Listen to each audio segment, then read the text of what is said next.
গেল শুক্রবার দিন 7 সকালে যখন প্রধান উপদেষ্টা ডক্টর মোহাম্মদ ইউনূসের প্রেস সচিব শফিকুল আলম সাহেব চাপাটা মারল না, গুল্লি মারার চেষ্টা করলো, খুব ক্রেডিট নেওয়ার চেষ্টা করলো যে ভারত থেকে নাকি সাবেক স্বরাষ্ট্রমন্ত্রী আসাদুজ্জামান খান কামালকে দিয়ে প্রত্যাবর্তন শুরু হতে যাচ্ছে এবং তিনি এটা ফেসবুকে পোস্ট দিলেন, যেটা তিনি খুব ভালো করেন কাজটা। তো আমি সেদিনই একটু তির্যক সমালোচনা করলাম ইচ্ছা করি। আমি বললাম যে ওনাকে নরেন্দ্র মোদী ফোন করেছে যে আসো বাবু, তোমার হাতে আমি আসাদুজ্জামান কামালকে তুলে দিই। মানে এটা যে আমি যে সেদিন চাপাটা মারলেন, মানে ঘুম থেকে উঠে শুক্রবার দিন একটা চাপা মেরে দিলেন আর কি। তাই এটা যে আসলে একটা বোগাস কাহিনী ছিল এবং সেদিন আমি প্রশ্ন তুলেছি। এবং সেদিন প্রশ্ন তুলেছি কারণ আমরা তো জানি, আমরা তো কিছু খোঁজ খবর রাখি রে বাপু, আর দেশ বিদেশে তো কথা হয়। ভারতের প্রায় 150 কোটি মানুষ, তারা একরকম ইউনাইটেড অবস্থায়, ভারতের সমস্ত রাজনৈতিক দল ইউনাইটেড অবস্থায় তারা শেখ হাসিনারে বাংলাদেশের হাতে দিবে না।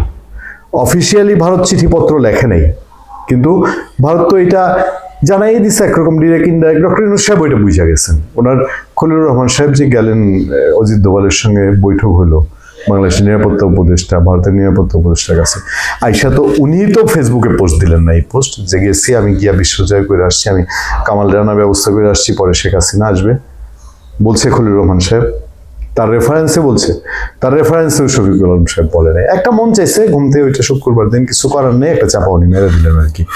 এটা যে চাপা ছিল এটার প্রমাণটা আজকে দিয়ে দিচ্ছেন পররাষ্ট্র উপদেষ্টা তৌহিদ হোসেন। তিনি সোজা বলছে যে এরকম কোনো ডেভেলপমেন্টের কথা আমাদের জানা নেই, এরকম অফিসিয়াল কোনো ডেভেলপমেন্ট। ইভেন আসাদুজ্জামান কামাল যে ইন্ডিয়া আছে এইটাও অফিসিয়ালি আমরা জানি না। একটা জিনিস কিন্তু বুঝবেন যে সোশ্যাল মিডিয়ায় কি বলছে না বলছে এটা নিয়ে গেলে আদালত যে এটা গ্রহণযোগ্য মনে করে ফেলবে, ব্যাপার তা না। পররাষ্ট্র উপদেষ্টা যখন বলবেন তখন তাকে কূটনীতিক চ্যানেলে, আর এটা কি বিশ্বাস করতে হবে যে পররাষ্ট্র উপদেষ্টারে পাশ কাটায় শফিক সাহেবের কাছে মেসেজ চলে আসছে, নাকি ওনার যিনি বস ডক্টর ইউনূস কানে কানে শুধু শফিক সাহেবরে বলছেন যে আমার কাছে খবর তুমি ছাড়াইয়া দাও। ইন্টারেস্টিং হলো বাংলাদেশে এই পররাষ্ট্র উইংয়ে ব্যাপক কাহিনী চলছে। পররাষ্ট্র উপদেষ্টা আর ডক্টর মোহাম্মদ ইউনূসের উপদেষ্টাদের মধ্যে থেকে পররাষ্ট্র মন্ত্রণালয় নিয়ে বহুদিনের টানাপোড়েনের কথা শোনা যায়।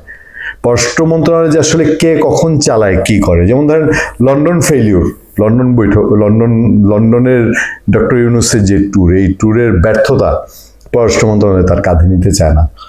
ব্যর্থতা পড়ার কথা পররাষ্ট্র মন্ত্রণালয় হচ্ছে এবং লন্ডনে বাংলাদেশ হাই কমিশনের উপরে, কিন্তু তারা টেকনিক্যালি এটা নিতে চায় না। কারণ কি জানেন, কারণ তারা তো এটার মধ্যে দায়ী না, এটা করছে অন্য লোকজনে। এটার সিস্টেমটাই লন্ডন যাওয়া টাওয়া, সেখানে কি হবে না হবে এটা ভিন্ন অ্যাঙ্গেল থেকে হয়েছে।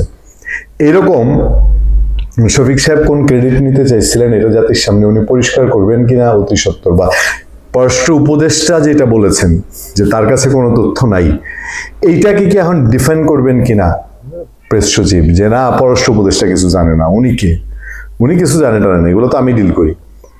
এখন তো আমাদের জানতে হলে এইটাই জানতে হবে, যদি আমরা তো অপেক্ষায় আছি যে ট্রাইব্যুনালের রায় হয়েছে, বাংলাদেশ সরকার শক্তিশালী সরকার, তারা ইন্ডিয়ারে যেভাবেই হোক একটা শিক্ষা দিয়ে নাকানি চোবানি খায় কামালদের দিয়ে, আসাদুজ্জামান খান কামালদের দিয়ে শুরু করবে, তারপরে শেখ হাসিনা সহ সব চলে আসবে, সব আইসা, আমি বলছি না একদম হুড়হুড়ায় জেলে ঢুকে যাবে।